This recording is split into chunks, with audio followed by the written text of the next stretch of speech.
My name is Charlotte Faye Jones Hauser, and at the age of 29, I became a widow.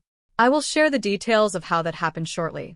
Just a week before his death, my husband Joel and I had conducted a final walkthrough with our contractor and her crew, who had completely renovated the entire home. I used an insurance payout for the renovations, feeling grateful that I didn't have to dip into the savings I had stashed in a private account. I opened that account after my mother advised me to always keep some money separate from my husband's finances. She'd said several times, "That is mostly what saved me when your father divorced me, darling. Your stepmother had her own when she married Braden. Trust me, she does to this day, as does your father. Alvin and I both have our separate accounts as well."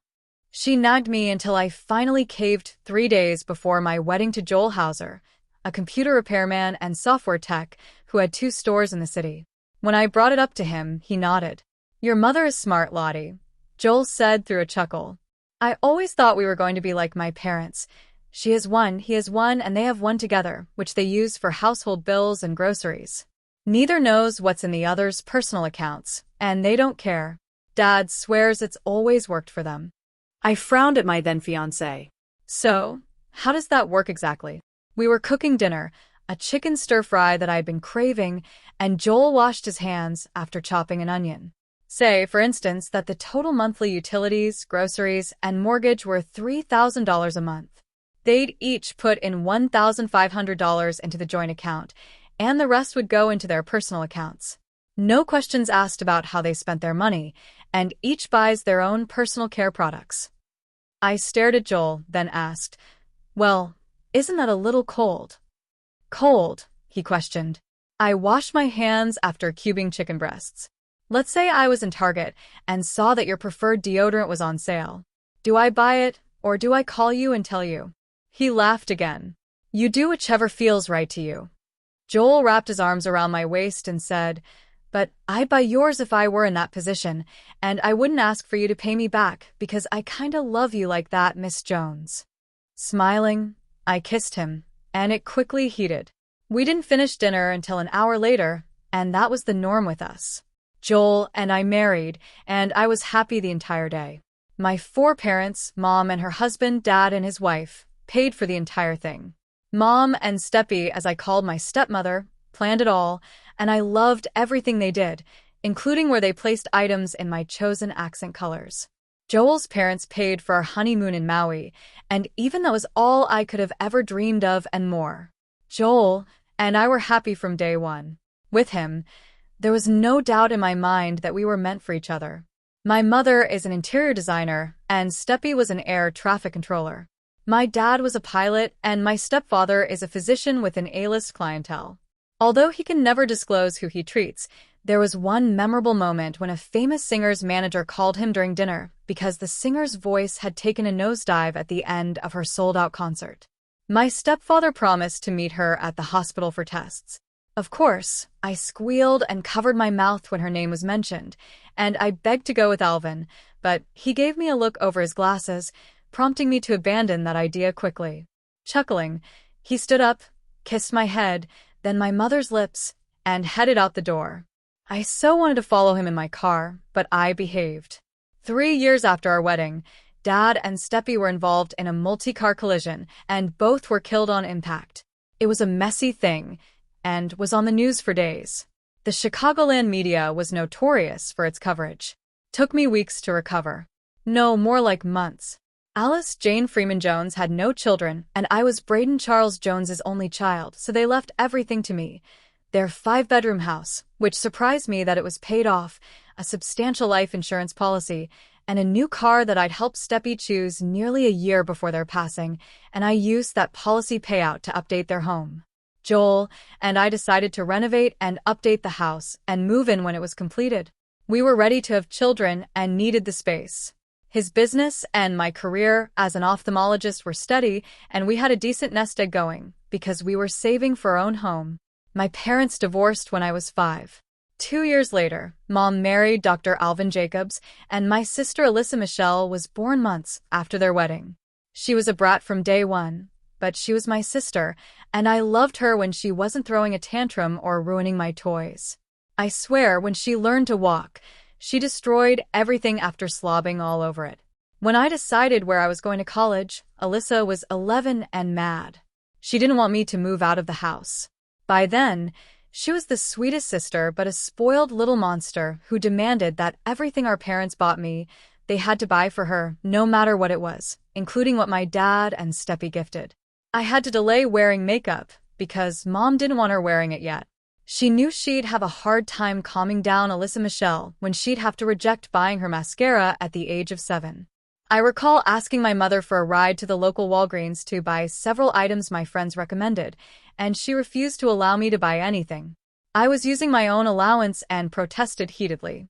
"Try to understand, Charlotte," Mom sighed. "No makeup yet," I scoffed.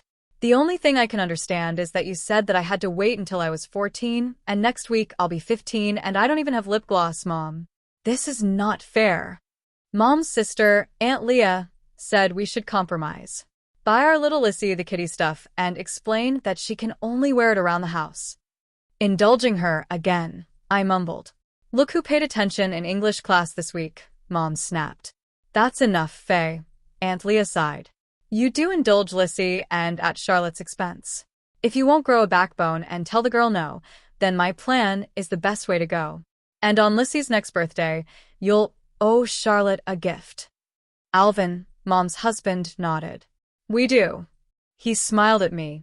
"I promise we'll make it up to you on your 16th. I smiled, knowing he would, and my sweet 16 was going to rock.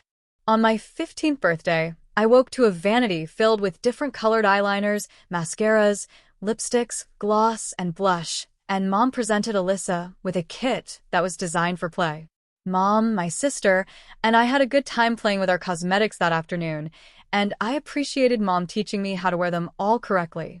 Alyssa obediently took it all off before we went out for my birthday dinner and whenever we had to go out after, but Mom did allow her to use chapstick, as she did for me when I was her age. On the day my husband died, I walked through the 4-bedroom ranch-style home I had inherited from my dad and stepmom, both of whom tragically passed away in a car crash nearly 2 years earlier, and admired our decor. I fixed myself a cup of coffee and smiled at my new furniture.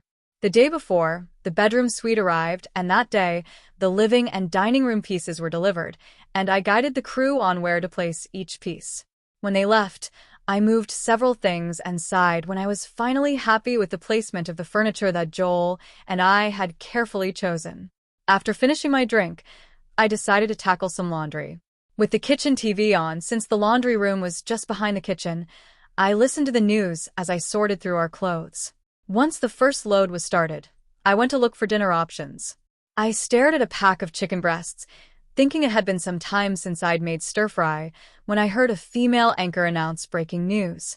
She reported a plane crash, and I immediately prayed for the best outcome. I decided to save the chicken for when my husband returned from California, and we could make it together. Joel was due home later that evening from a convention he was excited to attend, because he believed it would help his business. I shut the freezer when pizza went through my head. I could get it with toppings I actually liked on the whole thing and freeze what I didn't eat. I patted my pocket and frowned. No phone. I stilled, thinking, trying to remember where I last had it. I finally recalled that I left it on the entry table when the furniture arrived. I moved to get it, half paying attention to the anchor's report. I opened the delivery app, placed the order, and noted that there were a few missed calls and texts from Joel, and smiled. I played his voicemails first. He said he was calling to ask if the latest delivery was on time, the second was about how it went, and the third was about how he was getting worried because I hadn't answered or returned his calls. Next, he said that he was returning home early. The rest of the conference wasn't in his field, so there was no reason for him to stay. I went through the texts, and they were all from Joel. He said he was enjoying a cheeseburger for lunch and looking for flights. Several more were jokes and memes, and one was an AI of 80s sitcom stars dancing to current music. I laughed at them all. I read a text giving me his flight details and landing time. "Love you, babe. See you soon" was the last thing he sent. I looked at the clock and noted the plane should have landed, and sent a text that I was sorry that I missed his texts, and if I hadn't, I would have picked him up. As I waited for his response, I paid attention to the news. Thick smoke could be seen on the screen, and I frowned when they mentioned a confirmed flight number. Oh no, I gasped. The rest of the week was a blur, mostly. I do recall Mom and Al getting to me and trying to pull me out of a frantic state. I remember my sister arriving, tears drowning her face, and her break in her father's arms. My best friend and coworker, Angie Jennings, tearfully held me, but she sounded like Charlie Brown's teacher. I went to sleep and woke up in a black dress, sitting in a large room with hundreds of people. I was constantly kissed, hugged, and given encouraging words. A brief view of grass and people standing, and AL's minister saying so many things while people wept, made me lower my head. I don't believe I said one word that day. At my home, I went to my room and lay across the bed. I don't recall taking off my shoes, but when I woke, I was in a gown and under the covers, and once I realized it, I sat up and wailed. Mom and Alvin rushed into the bedroom, followed by Angie and Alyssa. Alvin held me tightly, begging me to let it all out. I felt kisses, someone else wailed, and then someone pinched my arm. I went through fall numb, and by the time Thanksgiving rolled around, I inhaled for the first time without crying. Joel had been gone for 3 months, and that morning, I showered without anyone urging or helping me. My sister sat next to me at dinner and said nothing, but she patted my back once. I looked at her and noted that she looked sorry, almost apologetic, but still, she remained silent. I managed to eat a little of my food, and did so as I fought back tears. This was my husband's favorite holiday, and it was my first without him in 8 years. I stood from the table, ran to the kitchen, and called Joel's parents. I tried to apologize for not contacting them, but they wouldn't hear of it. Tearfully, Nellie Hauser said she understood that I was in pain, and I needed to do what I could to survive it. She knew that by watching me at her son's funeral, and she surprised me by saying she had visited my home several times before and after the services. I had no idea she was ever there, and I apologized again. I ended the call and wailed in that kitchen. Mom's arms wrapped around me, and I held her tightly until I had nothing left. Once I was all cried out, my mother grabbed a cool towel and patted my face. "Despite this lapse, you're getting better, darling," she reassured. "I've never been able to stand my girls in pain, and you're in far worse agony than when your father passed." I nodded and sighed. Mom asked, "Are you okay now, Charlotte? I don't want you experiencing emesis again." I frowned at her. Emesis. A few weeks after the service, you couldn't keep anything down, including water. You kept crying yourself sick. Mom sighed. It was so scary watching you dry heave because you were not eating. Alvin had to give you N4 to keep you going. Do you not recall any of it, darling? Noting that was something else I didn't remember, I shook my head and hugged her again. "Thanks for caring for me," I whispered. "Of course." Mom squeezed me. "Darling, now that you're calmed, I want to discuss something important with you." Nodding, I released her and grabbed a water glass. "Mr. Grayson already informed me that Joel left me everything." Mom nodded, saying, "Joel always said he would take care of you." "But, darling, that's not what I wanted to say." "Okay." I drank a long gulp of cool water. "What is it, Mom?" Mom caressed my cheek.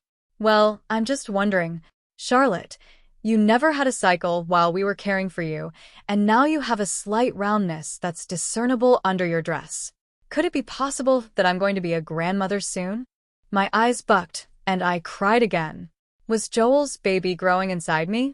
I wailed in her ear. "I need a test, Mom. I send Alyssa out to get one. It's in the loo down here." I squeezed her, ran to the bathroom, and shrieked when the test read positive. Weeks later, I sat in the lawyer's office, holding my belly. I was excited to be expecting a boy. I forced myself to eat as soon as my doctor confirmed the pregnancy, and now, she was finally happy with my test results. I was on par for a smooth birth and a healthy baby. Probate was finally over. I signed the last document that gave me control of my late husband's assets. I had a buyer for his business early on, and now that it was legal to sell, the price was enough for me to take a leave of absence and focus on my pregnancy and my son when he arrived. Joel Francis Hauser, too, was due to arrive in April, and Joel's parents, Will and Nellie Hauser, were excited to meet the only grandchild they were going to have, and happily accepted when I invited them to the birth. They called weekly to make sure everything was going smoothly. After I left my attorney's office, I called my sister from my car. I hadn't seen her since Thanksgiving and wondered if she wanted to video chat over lunch. Alyssa didn't answer, and she usually didn't, but would respond to a text. Alyssa had moved with a friend downstate right after the funeral and hadn't returned to the city when she went home after Thanksgiving. My parents said she was working hard and could barely catch a break. I frowned at them. She was a hairstylist who made her own hours, especially after I gifted her thousands to open a shop. So why couldn't she find the time to come back to Chicago or ask us to visit her in Bloomington? Alyssa texted that she was swamped and didn't know when work would ease for her. Disappointed, I told her to contact me the moment she had an hour to spare for me. 7 days later, my attorney sent the final filed paperwork from probate and the sale, and he advised me to go over it carefully. I sat at the kitchen table with a banana split drowned in pickled juice and mustard. I had never eaten anything better in my life. I read over the top page and gasped so hard I choked. Joel was worth over $100 million, and I inherited $97 million after taxes and fees. I immediately called my attorney, who took my call right away. After I shrieked that there had to be a mistake, John Grayson explained, Mr. Hauser's maternal grandmother was Dr. Sheila Hines Thorne. Do you know that name, Mrs. Hauser? Enough with the formalities, I sighed. Should I know of her? Indeed. Mr. Harrow, your husband's attorney, explained that Dr. Thorne developed a groundbreaking device designed to assist patients suffering from heart failure who were unable to receive transplants. Her innovation extended the time many individuals could spend with their families, regardless of eventual outcomes. A major pharmaceutical corporation acquired exclusive rights to manufacture the device. However, Dr. Thorne retained the patent and received royalties for each unit utilized. This was not her sole invention, but it was her final contribution before her passing 16 years ago.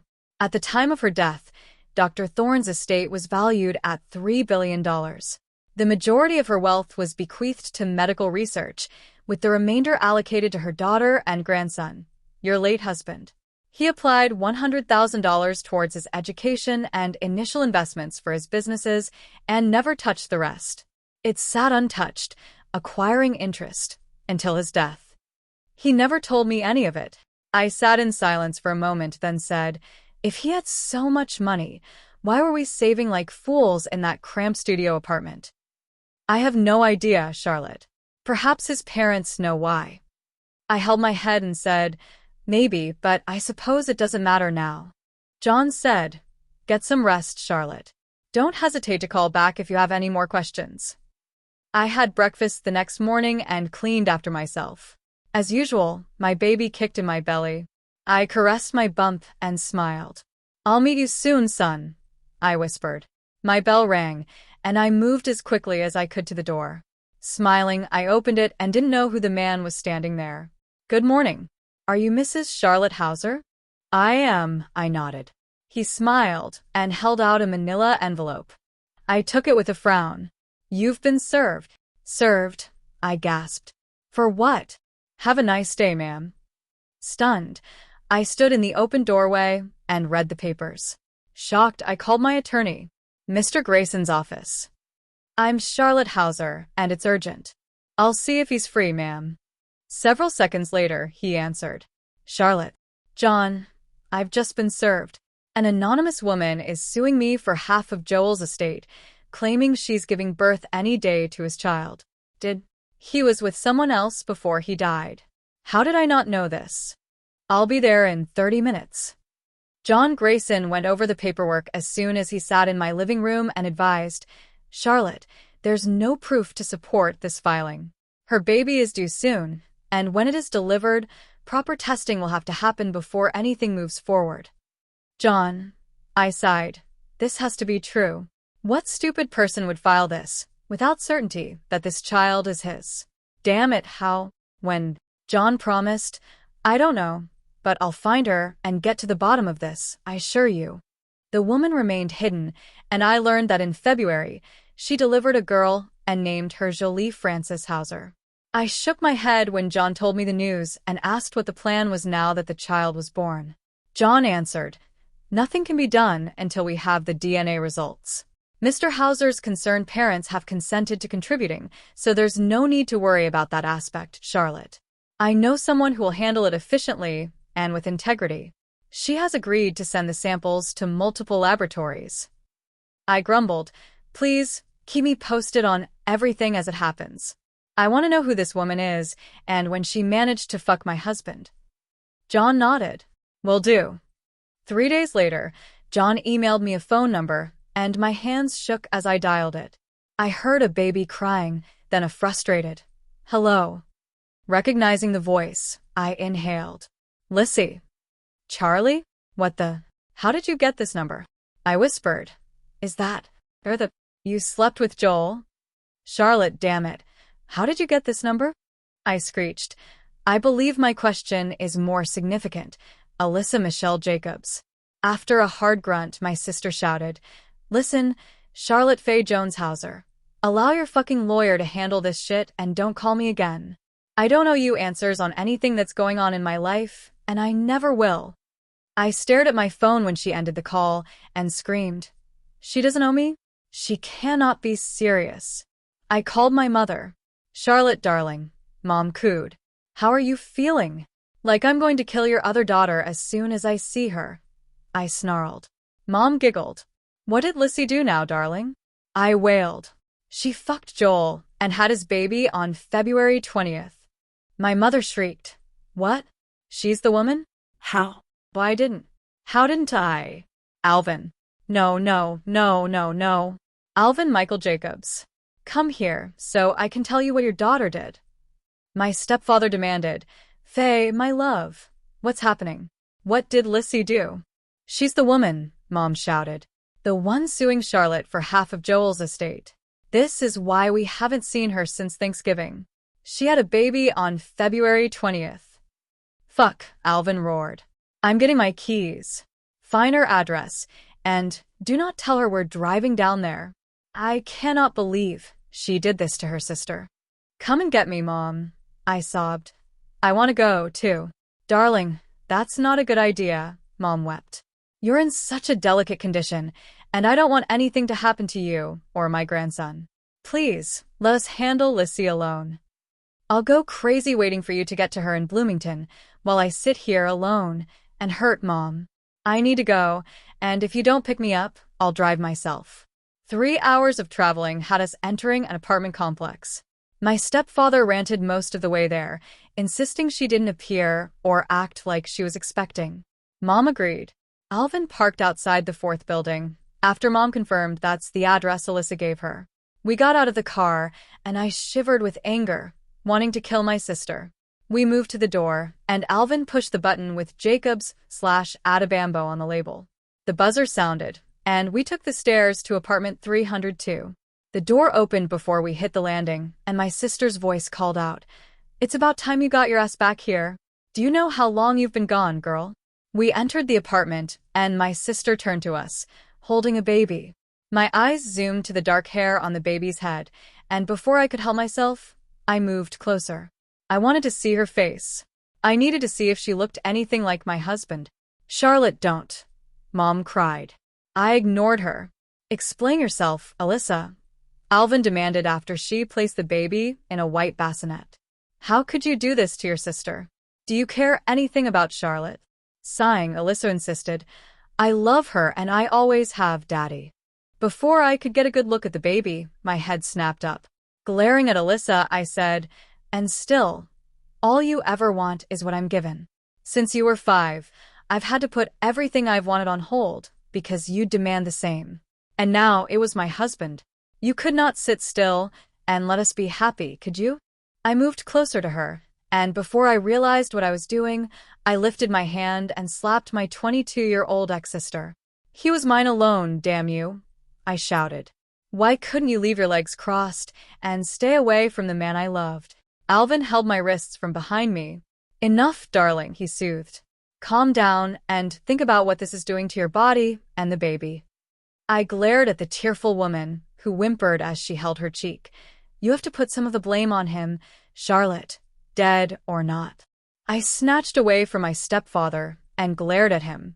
I blame you, too. I snarled and turned to Mom. And you, too, because neither of you could ever say no to this bitch when she wanted anything I had. Placating her at every damn turn. All I heard ever from the two of you is no, just so that you could keep the peace and her quiet. And now look. Look at what she and Joel did to me. Look, I screamed. And still, you protect her like you're saying, fuck Charlotte, she'll understand, just as you did when we were growing up. When will it ever end? Neither parent had anything to say. I turned back to my sister and said, I never want to see you again. I walked out of that apartment hearing Alyssa scream my name. I moved as fast as I could down those stairs, grateful my phone connected me to an Uber driver who got to me in 10 minutes.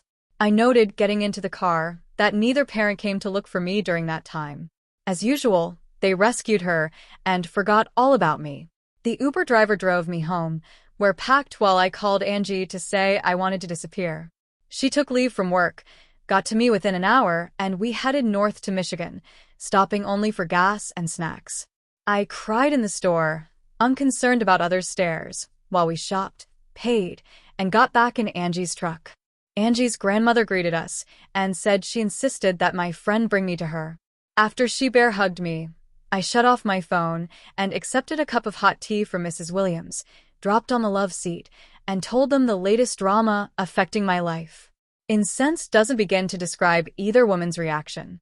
Shaking her head, Mrs. Williams said she needed to get to her Bible and left the room. When she finally calmed from her rant, which included calling Alyssa every crass name in the book, Angie sighed and asked, What do you want to do? Hide, I whispered, trying to stop crying. I don't want to see anyone, and I don't want to be found. I'll call John Grayson in a few days and see where things are. And that, Alyssa? I need to stay away from her forever, or I'll do more than slap her every time I see her face. I really wish I'd seen that, and that you could land one on Joel, too. I put my cup down and rubbed my face. I suppose I should place some of this on him, but how? He's gone forever. Angie reasoned, but he wasn't when he cheated on you, Charlotte. True. I whimpered. He hurt me so badly, Angie. Will I ever stop feeling this pain? How could the two of the closest people in my life betray me so deeply? Why couldn't one of them stop and realize how wrong they were? Who do I even fault more, him or her? Mrs. Williams said behind me, Well, my mama used to say a woman can run away faster with her skirt up than a man can with his pants down, but both show ass when they're caught.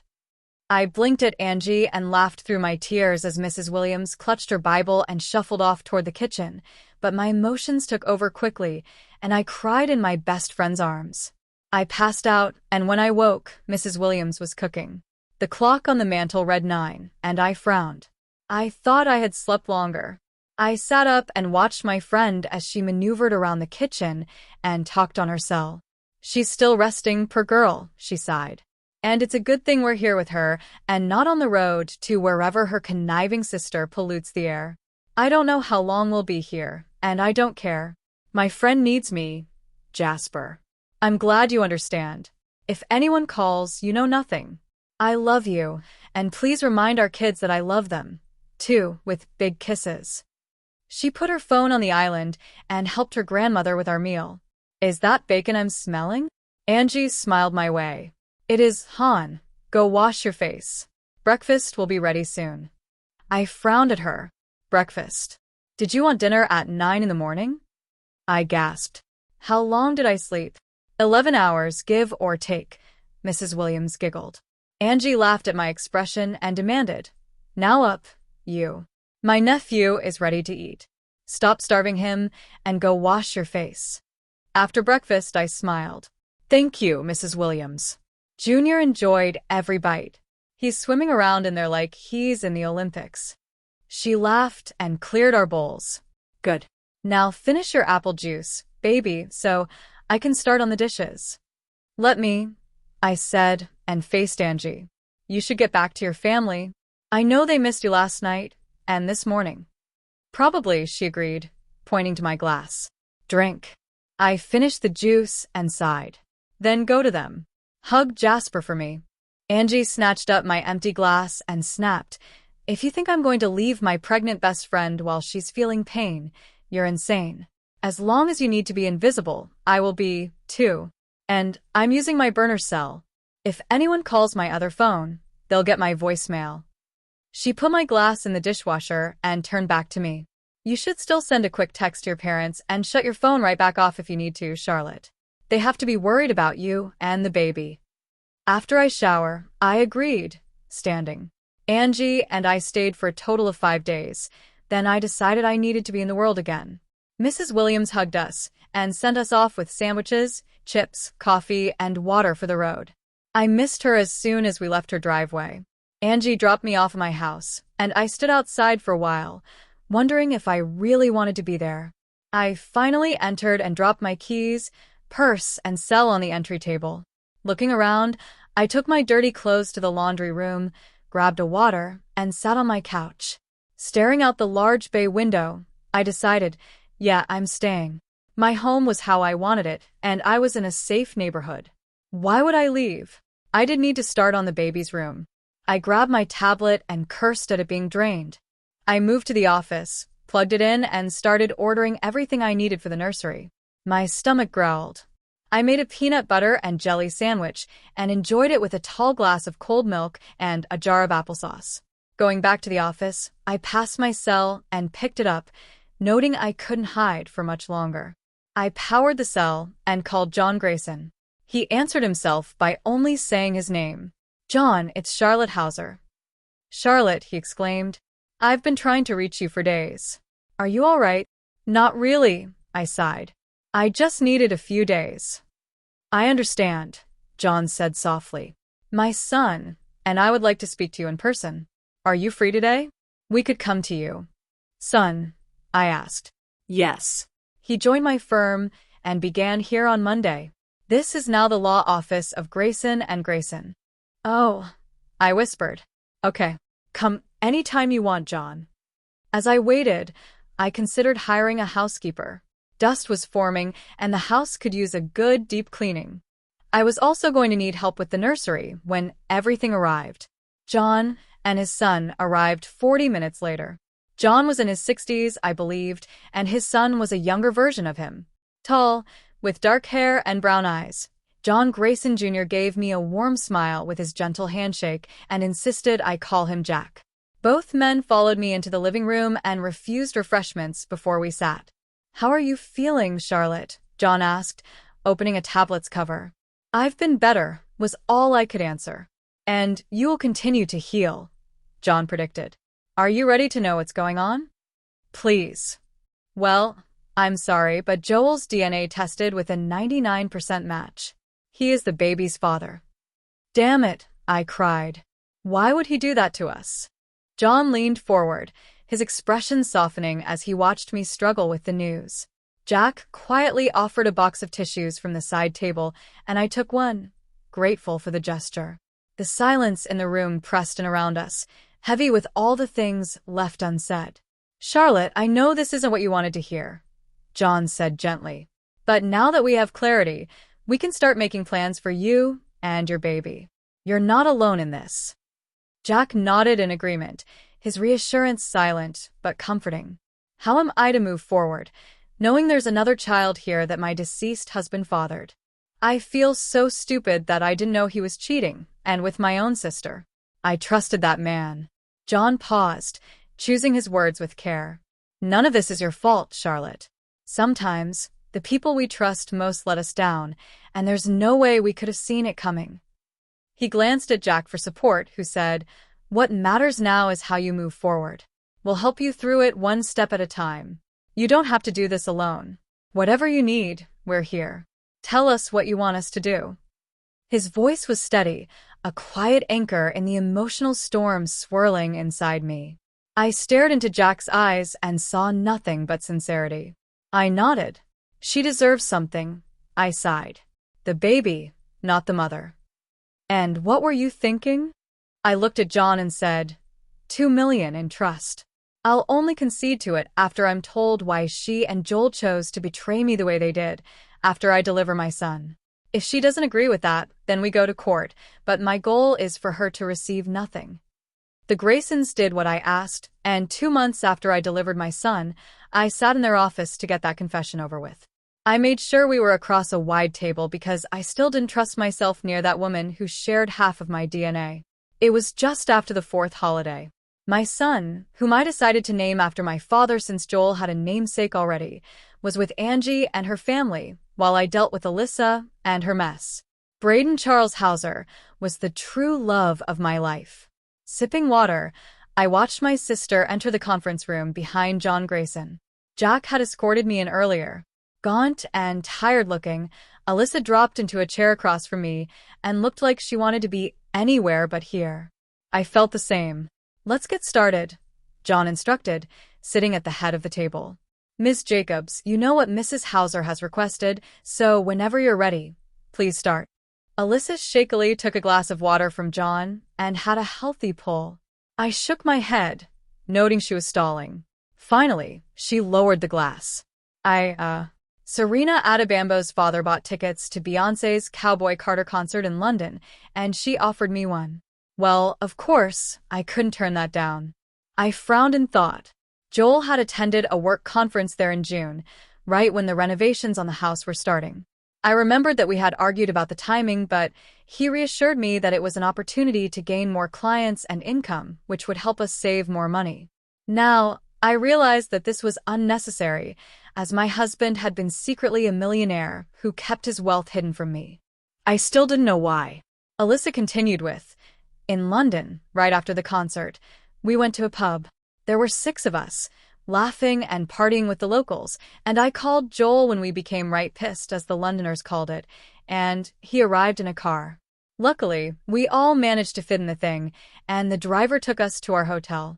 The partying continued. I glared at her, wanting to tell her to stop, but I couldn't say the words. Shola, Serena's sister, insisted that Joel join in and gave him a drink. I passed out some time later, and when I woke, my hand slapped the table. "When you woke, what?" I shouted. She swallowed. Joel was in the bed, naked from the waist down. I said, "And so were you, after fucking my husband." Alyssa shook her head. "No, well, not technically." I demanded, "What the hell does that mean?" My sister insisted, "It means that I don't know what occurred that night." "So, are you saying that you don't remember what happened in that bed?" As I said, I passed out. Glaring, I shouted, "Are you trying to tell me that Joel raped you, Alyssa?" "No." She went silent, playing with her fingers. I stood and snapped. This was a complete waste of time. "We'll see you in court." "Wait," Alyssa pleaded. Just what?" I snapped. "Finish this now, or I am done." Crying, Alyssa said, I woke at the foot of the bed, and I was completely clothed. I frowned, sitting. "You dressed after you two were done?" "No," Alyssa wailed. "I never slept with your husband, Charlotte." I sat back, staring at that lying little. "How did you conceive a child with your clothes intact, Alyssa?" Crying, Alyssa said, "When I woke, I was hanging off the foot of the bed. When I gained clarity, I looked around the room, and as I said, Joel didn't have on anything below the waist. But on the other side of him was Serena." Shocked, I asked, "Your best friend?" "Former," she revealed. "And she was naked." I covered him, and it was obvious that Joel had more than a drink when I finally roused him. I questioned Serena, but all she could say was that he'd be fine. It was only a small amount of X in his drink. I gasped at John, who shook his head. We took Joel to what they called A&E. After, he rested for a few hours, and he and I flew back home alone. On the flight, he made me promise not to tell you how they were found, but he didn't know what they had done, if anything. He was so scared to lose you, and for something he could not remember. Tears fell as I watched Alyssa pull some papers from her purse and hand them to John. "Lab report," he revealed. "Charlotte, your husband had MDMA in his system and nothing else. There was very little alcohol." Serena said she had always wanted Joel and thought that was a good time to make her move, so Shola gave her the drug and Serena put it in his drink. She panicked when she found she was pregnant, and her father traced his background. He found Joel's wealth and discovered that he couldn't collect it until he turned 30 or had a child after marrying. They decided then that the baby was worth keeping. Serena moved to Bloomington and called me. She told me the whole story and their plan right before Thanksgiving, but said that if I told you, she'd convince everyone that it was all my plan, including everything that happened in London. I held my mouth, crying. It wasn't my baby sister who slept with Joel, and I had struck her, believing she had. After Jolie was born, Serena couldn't. She lacked all maternal instincts and disappeared for days at a time, leaving the baby with me. Well, I know nothing about babies, but I tried, I swear I did, and the last time I talked with Serena, she said she was leaving her in my care until she got her share of Joel's estate. Then she was shipping the baby off somewhere to make sure she'd never have to see her much as she grew. She doesn't want to be a mother, Jack asked. No, Alyssa sighed, wiping her face. She drank some water and said, she never wanted children. Jolie was just collateral damage. Her words, not mine. Serena just wanted to be Joel's mistress and figured that night was the perfect start. She approached Joel after he joined us for dinner. He came to me as we were leaving for the concert, saying he wanted a witness after the fact. As soon as those words came out, Serena approached us and said to him that one night with him would make her life. She said no one would have to know because only the walls in her room would be witnesses, and they wouldn't talk. I insisted I would, and there was no way I was leaving her alone with my sister's husband after she said that, but Joel interrupted me. He looked Serena right in her eyes and swore there was no one in the universe worth risking his marriage over and walked away, and the look on her face said that she didn't believe him. And I've already told you the rest. Alyssa drank more water and gave me her big blue eyes that were just like her father's. Her silent pleas for forgiveness broke me, before she said, I never touched him that way, and she shouldn't have. Joel was committed to you, and to me. He was the brother I never had. His death almost destroyed me as much as it did you. And for the record, I only went to Bloomington because of Jolie, not Serena. If that child were family, I wanted to make sure it was taken care of until we knew the truth. And if it wasn't, Jack asked, I'd have asked my parents to help because Serena wanted nothing to do with that precious baby. She shrugged. I may have tried myself, hopefully with my big sister's help. It took me a minute, but I finally relaxed my shoulders and smiled at her as I rounded the table. After we hugged like sisters who hadn't seen or heard from one another in months, Jack, John, Alyssa, and I came up with a plan and decided to implement it that afternoon. Alyssa called Serena and told her to meet us at the law office. We had a solution to everything, and it would make everyone happy. When she arrived, Jack escorted her to the conference room where we waited. I noted she'd gained weight and was trying to hide the extra pounds, but she was still one of the most beautiful women I'd ever seen in person. Her large brown eyes assessed each of us, and her cocoa skin gleamed as she lowered next to Alyssa. My sister turned to Serena and said, You still don't want to be a mother, right? Serena snorted. No, that was never my game plan. Alyssa informed, We have a solution. The Graysons have drawn up a termination of parental rights thingy. If you sign it, Charlotte will adopt her. That way, Jolie grows up with her brother and will be raised with a strong, independent woman who will teach Jolie how to be one herself. Serena turned to me and said, And how do I fare in this plan? She wanted money. Before I could answer, Alyssa snapped her fingers in Serena's face. I'm the one you should speak with, not Charlotte. You've caused enough pain and damage to my sister. This again, Serena snapped. She never would have known if I hadn't gotten pregnant, and Daddy made me go through with it. And now he wants nothing to do with the baby. That asshole is always talking about her being my responsibility. I would have taken care of that so-called responsibility a month in if he and his wife hadn't stopped me. I shook my head. Well, she's here now, Alyssa snapped. And I love my niece and only care about her at this moment. Serena rolled her eyes. So, talk. These are the terms. For your signature on that parental rights thing, Charlotte will give you a cashier's check for $1 million. Serena's eyes widened. Today? Jack continued, and after the termination of your parental rights, You must not contact Charlotte or the child and must respect the restraining clause. If you wish to meet Miss Hauser after she turns 21, notify this law office first. Otherwise, Mrs. Hauser can sue for the money back due to breach of contract. These are the terms. Do you need time to consider the offer or consult a lawyer? Serena glared at me. 5 million. I scoffed. Alyssa countered. 2.5. 4. 3. 3.5. Alyssa snarled. 1. Serena gasped, knowing my little sister was serious. 2. Alyssa turned to me. I nodded. Then Alyssa threatened. 2. And if it ever runs out, do not contact my sister for another dime. Use it wisely, Ms. Adabambo. Damn right we will, Serena giggled. Alyssa, we can expand our shop now and move into a better apartment, girl. My sister snorted with derision. Yeah, that's not going to happen. Serena frowned. What? Alyssa got in Serena's face and snarled. Do you think you can ever? There's no way I can trust you after this, Serena. Frankly, I ceased being able to when I woke in that hotel room and saw my brother-in-law's penis. You destroyed everything, especially my sister, with your overheated body. You and I stopped being friends the moment you drugged Joel, and after everything you put me through since that night, I don't know how you could continue thinking we'd be anything like we were before this fiasco. Serena blinked, and after several tense moments, she looked at Jack and said, "Where's the pen?"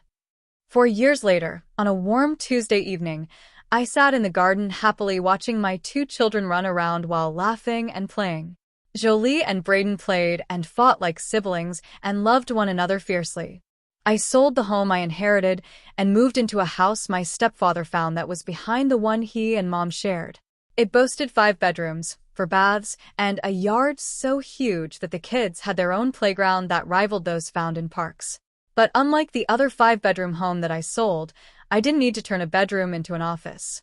There was an extra one located in the front of the house on the main level that the agent called a sunroom. Jack and I loved the entire layout at first sight. I bought Angie the house on my left and Alyssa the house on my right when they became available and gave both an allowance to do whatever they wanted to personalize them to their individual tastes.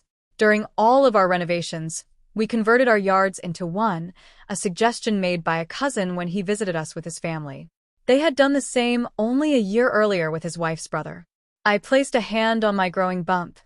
My wedding rings caught the sun, and I smiled at the movement in my belly. My husband of 1 year kissed my head and dropped to the ground in his sweatpants and t-shirt like he didn't have a care in the world. I laughed with him when Jolie ran toward him at full speed, yelling out, "Daddy, catch me." Soon, Braden was running behind her, and both were caught up in their father's arms, but their force knocked him to his back. I laughed again and shook my head. "Daddy," Braden grinned when he finally stood. "Yes, son," Jack Grayson answered. "Can we have burgers for dinner? I think you should ask your mother." "But, Daddy," Jolie whimpered, "Mommy doesn't sneak us to McDonald's for lunch like you do with Grandpa, and that's what we want for dinner." I mock glared at my husband. "John George Grayson Jr." Jack shook his head. "Objection, honey.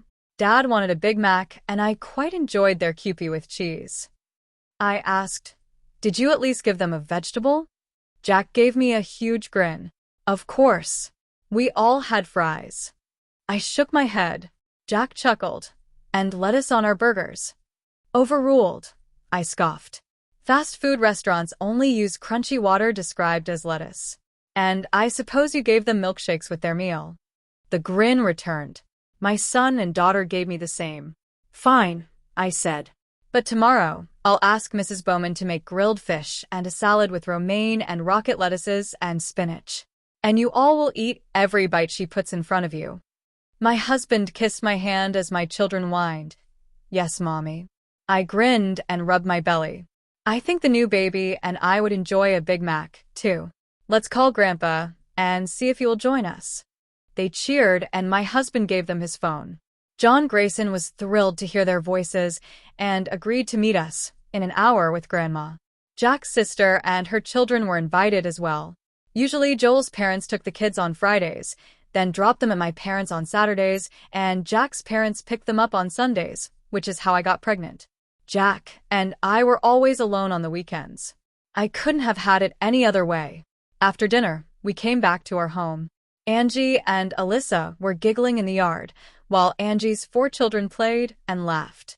Alyssa was pregnant with her second child and was due a month after me. She had married a doctor who was interning under her father a year before, and was the happiest I had ever seen her, more so after announcing her latest pregnancy. Her son Oliver was 2, and trying to keep up with Angie's sons and daughters, who were 4, 8, 11, and 13. Jack and I didn't start right away. Something clicked with us when Jolie turned 2, and when Braden had his second birthday 2 months later. We were inseparable. He proposed after Jolie's 3rd birthday party, and we eloped after Braden's. I didn't believe we could be happy, but I had been since the day I accepted a first date. I had gone on several first dates before Jack, and a few were okay, but never amounted to anything. I missed Joel, and I compared the first few men to my late husband, but after I admitted that to my new therapist, he led me to see how wrong that was and helped me change how I considered a new life partner. The longest lasted a month, and that ended after we discovered that he knew nothing about a female's body.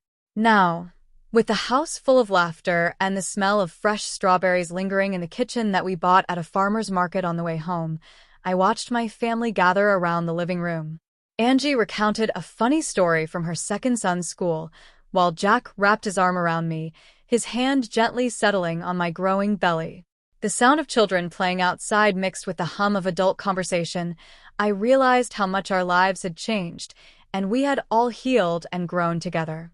Later, after the guests had left and the children were tucked in, Jack and I sat quietly on the porch, enjoying vanilla ice cream with strawberries. The evening air was cozy, blowing gently. When I finished my treat, I leaned my head on Jack's shoulder, and he squeezed my hand in silent reassurance that no matter what challenges lay ahead, we would face them as a family. As my husband and I got ready for bed, I felt a deep sense of peace. Our story wasn't perfect, but it was ours, and I wouldn't trade it for anything in the world. Life would be even greater when our second daughter was born, and Jack was eagerly anticipating our 4th child, which we agreed would be our last. I smiled, thinking about that conversation, and cuddled my husband. I couldn't wait either.